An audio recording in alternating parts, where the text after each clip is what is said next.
Lecture du livre du prophète Jérémie. En ces jours-là, pendant le siège de Jérusalem, les princes qui tenaient Jérémie en prison dirent au roi Sédécias que cet homme soit mis à mort. En parlant comme il le fait, il démoralise tout ce qui reste de combattants dans la ville et toute la population. Ce n'est pas le bonheur du peuple qu'il cherche, mais son malheur. Le roi Sédécias répondit « Il est entre vos mains, et le roi ne peut rien contre vous. » Alors ils se saisirent de Jérémie et le jetèrent dans la citerne de Melchias, fils du roi, dans la cour de garde. On le descendit avec des cordes. Dans cette citerne, il n'y avait pas d'eau, mais de la boue, et Jérémie enfonça dans la boue. Ebed-Mélec sortit de la maison du roi et vint lui dire « Monseigneur le roi, ce que ces gens-là ont fait au prophète Jérémie, c'est mal. Ils l'ont jeté dans la citerne, il va y mourir de faim, car on n'a plus de pain dans la ville. » Alors le roi donna cet ordre à Ebed-Mélec l'Éthiopien. « Prends 30 hommes avec toi et fais remonter de la citerne le prophète Jérémie avant qu'il ne meure. » Le nom de Jérémie a donné naissance au mot jérémiade, vous savez bien. Mais ce serait une erreur de penser que ce prophète a passé son temps à geindre et à se lamenter. En revanche, il est vrai qu'il a été conduit souvent à crier sous l'accumulation des épreuves. Dieu sait s'il en a connu. À tel point que le proverbe « Nul n'est prophète en son pays » s'applique particulièrement bien à lui. On trouve sous sa plume parfois des expressions de découragement absolu. Je cite « Quel malheur, ma mère, que tu m'aies enfanté, moi qui suis pour tout le pays l'homme contesté et contredit. Pourquoi ma douleur est-elle devenue permanente, ma blessure incurable ?» En lisant ce livre de Jérémie, on se rend compte qu'il avait de bonnes raisons de se lamenter. On voit apparaître, chapitre après chapitre, les complots de ses adversaires, les pièges qu'ils lui tendent, les menaces qu'ils profèrent et qu'ils mettent cruellement à exécution. Je cite encore « J'entends les propos menaçants de la foule. C'est partout l'épouvante. Dénoncez-le, oui, nous le dénoncerons. Tous mes intimes guettent mes défaillances. Peut-être se laissera-t-il tromper dans sa naïveté, nous arriverons à nos fins, nous prendrons notre revanche.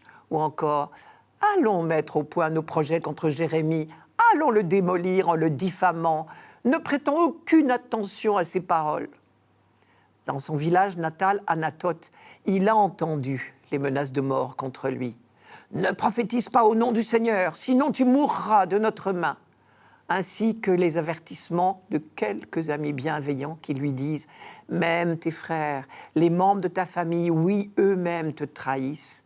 Ne te fie pas à eux quand ils te parlent gentiment. » Dans le passage que la liturgie nous offre ce dimanche, nous sommes devant l'un des malheurs de Jérémie, un épisode typique de sa vie où apparaissent la plupart des arguments de ses adversaires et des méchancetés que je viens d'évoquer. Que cet homme soit mis à mort. En parlant comme il le fait, il démoralise tout ce qui reste de combattants dans la ville et toute la population. Ce n'est pas le bonheur de la population qu'il cherche, mais son malheur. Alors ils se saisirent de Jérémie et le jetèrent dans la citerne du prince Melchias, dans la cour de la prison. On le descendit avec des cordes. Dans cette citerne, il n'y avait pas d'eau, mais de la boue. Et Jérémie s'enfonça dans la boue. On ne peut pas être plus réaliste dans la description de la persécution que Jérémie a dû subir. Mais Dieu n'abandonne pas son prophète. Il tient la promesse qu'il lui avait faite dès le jour de sa vocation, de le soutenir envers et contre tous. Et un jour où Jérémie était particulièrement découragé, Dieu lui avait confirmé sa mission et réitéré sa promesse de le soutenir. « Je te délivre de la main des méchants, je t'arrache à la poigne des violents. » Aujourd'hui, l'instrument de cette délivrance va être un étranger, un Éthiopien nommé Ebed-Mélec. Ce n'est pas la première fois que la Bible nous donne en exemple des étrangers plus respectueux de Dieu et de ses prophètes que les membres du peuple élu. Il a le courage d'intervenir auprès du roi et son intervention est efficace. Le roi lui donne l'autorisation de sauver Jérémie. Quand Jésus racontera plus tard la parabole du bon samaritain, peut-être pensait-il à cet Éthiopien venu au secours du prophète. Plus d'un point rapproche les deux hommes. Cela saute aux yeux si on lit dans la Bible le récit jusqu'au bout. Voici les versets qui ne nous sont pas donnés dans le texte liturgique. L'auteur accumule volontairement les détails qui mettent en valeur la délicatesse du païen qui vient au secours du prophète, prenant 1000 précautions pour ne pas risquer de le blesser au cours de la remontée. Je cite.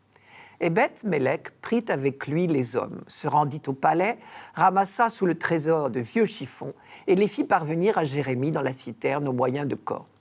Ebed-Mélec, l'Éthiopien, dit à Jérémie, « Mets-toi les vieux chiffons au-dessous des aisselles, sur les cordes. » Jérémie le fit.